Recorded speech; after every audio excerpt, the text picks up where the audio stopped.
Subscribe করুন BD budget gamer চ্যানেলকে এবং পাশে থাকা বেল আইকনটি বাজিয়ে দিন, যাতে করে আমাদের সকল নতুন ভিডিও আপডেট সবার আগে আপনার কাছে পৌঁছে যায়।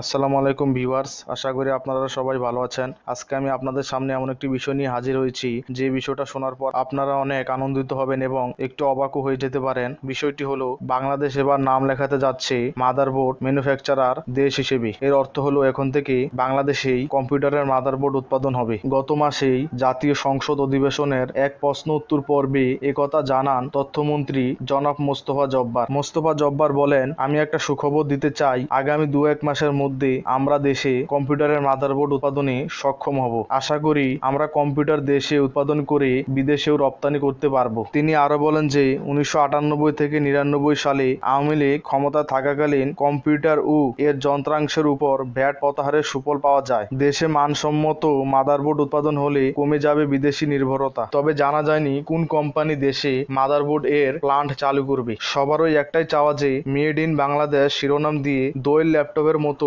কোনো বিপর্যয় যাতে আবার না হয়, তাহলে এই সম্ভাবনাময় খাতটি শুরুর আগেই ধসে যেতে পারে। এর বিপরীতে মাদারবোর্ড উৎপাদন প্রক্রিয়া সফল হলে অনেক সুবিধা ভোগ করবে দেশের কম্পিউটার ব্যবহারকারীরা। আপনার কি মনে হয় বাংলাদেশে বিশ্বমানের মাদারবোর্ডের প্রক্রিয়াজাতকরণ সম্ভব দেশীয় কম্পিউটার ব্যবহারকারীদের জন্য? জানিয়ে ফেলুন কমেন্ট বক্সে। নিউজটি শেয়ার করতে ভুলবেন না বন্ধুদের সাথে। আর ভিডিওটা যদি ভালো লেগে থাকে অবশ্যই চ্যানেলটি সাবস্ক্রাইব করে পাশে থাকা বেল আইকনটি বাজিয়ে দিতে ভুলবেন না। আর তাহলেই আমাদের এরকম ট্যাক রিলেটেড ভিডিও সবার আগে আপনার কাছে পৌঁছে যাবে।